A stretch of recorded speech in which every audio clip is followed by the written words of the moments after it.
বলছে না আমেরিকার সাথে আমার এত দুস্তি দরকার নাই। এই যে ভিসা দিয়া ইন্ডিয়ানরা প্রতি বছরই বহু নাগরিকত্ব অর্জন করে, বহু ইন্ডিয়ানরা, সেটাতে যখন ছেদ পড়বে মধুচন্দ্রিমার ইতি ঘটবে এবং it will create a particular pressure on the economy of India, no doubt. Indian foreign exchange বন্ধ হবে।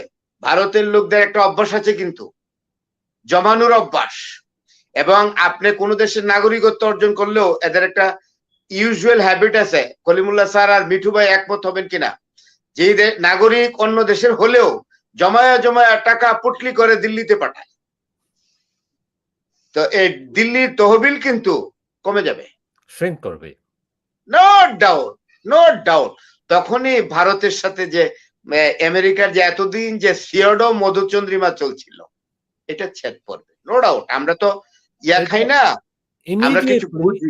ইমিডিয়েটলি 18,000-কে লিভ করতে হবে উইদিন উইকস, অবশ্যই তার ভিতরে 18,000 কিন্তু একেবারে কম না।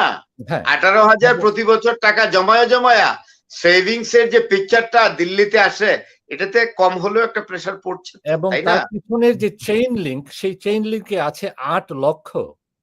চিন্তা করেন, এটা তো খুব স্বাভাবিক। আর আরেকটা জিনিস, ডোনাল্ড ট্রাম্পের একটা সমস্যা আছে।